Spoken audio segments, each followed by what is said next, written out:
10, product life cycle. Let's do some examples here to get you involved.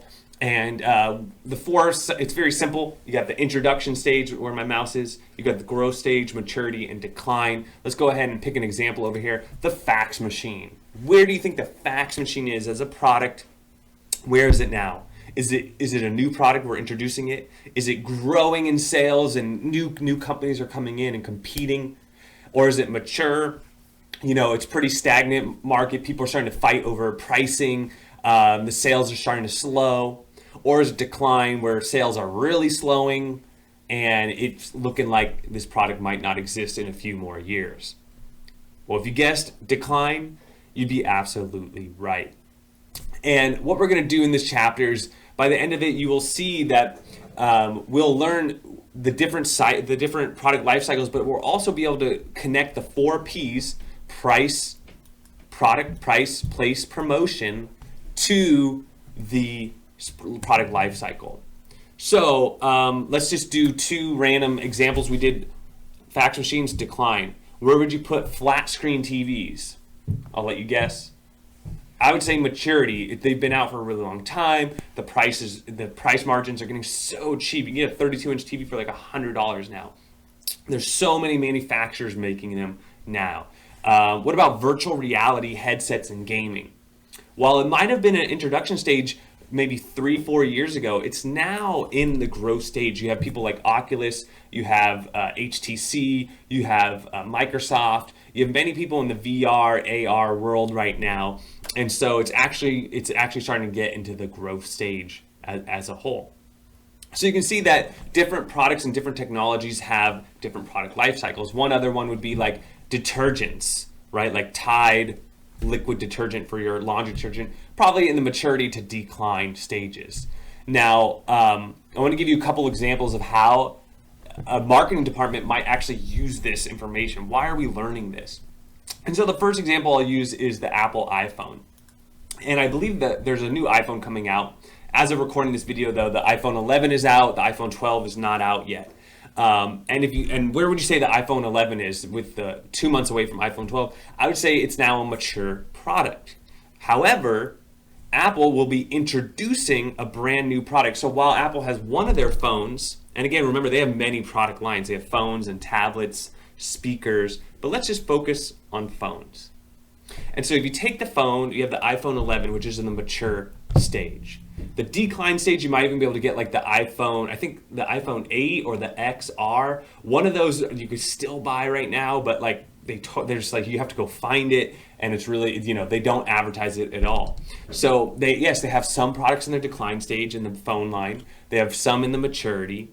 Then they're going to be introducing new ones like the iPhone 12. They just released the iPhone SE, which is like the cheaper $399, $400 phone. So that's in the growth stage right now. And so you can see that Apple does this intentionally, just like they're showing us in this book, by having different phones in different lifestyles. As some phones fall out and they harvest them, they just get as much money out of them and get them off their inventory. They have new devices coming in, which are going to take up those different revenue streams for them. So let's just go through this. So introduction, when they introduce the new iPhone 12, are they going to have few competition? Yes, because no one's going to know what kind of camera it comes with, what kind of screen it comes with. It's not until it comes out when the competition looks at it and then Samsung reacts, or HTC or some other Motorola or Sony, they react. The product, yes, it's usually one product at a time, right, that you're introducing. They don't want to saturate the market. They even now, they actually launch the watches at different times than the phones now.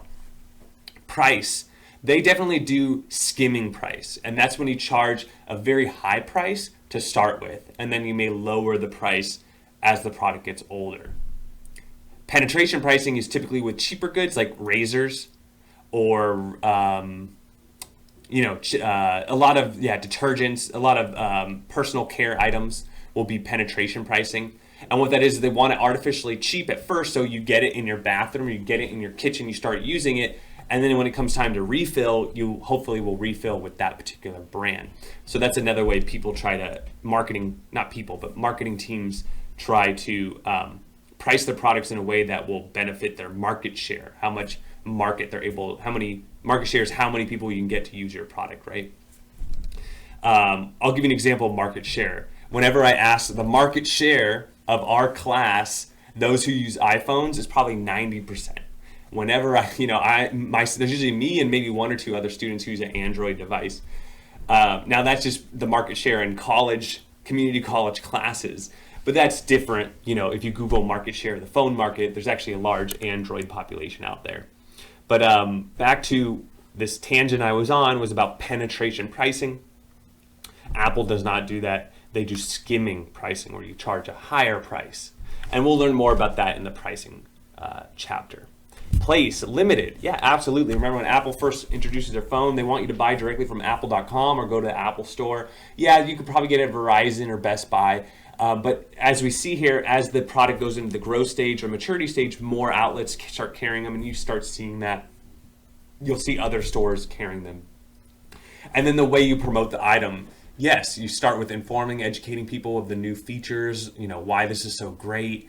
Then you stress the difference in the growth stage. In maturity, you're gonna be reminding people about why it's still so great. And in the decline, you're not really gonna advertise much. You're just hoping to sell as much as you can.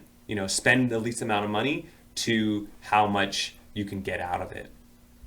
So there you go. There is how Apple Computers uses a product lifecycle, and you can see this with any other company as well as industries as a whole.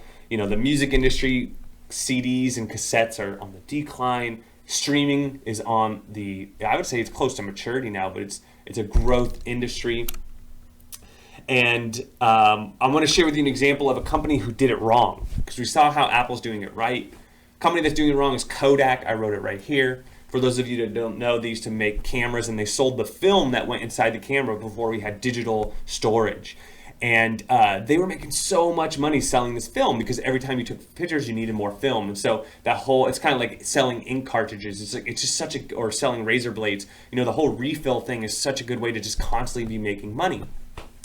And so they never really got into the digital. They never started physically making those digital cameras, or if they did, they started really, really late in the game when it was too late.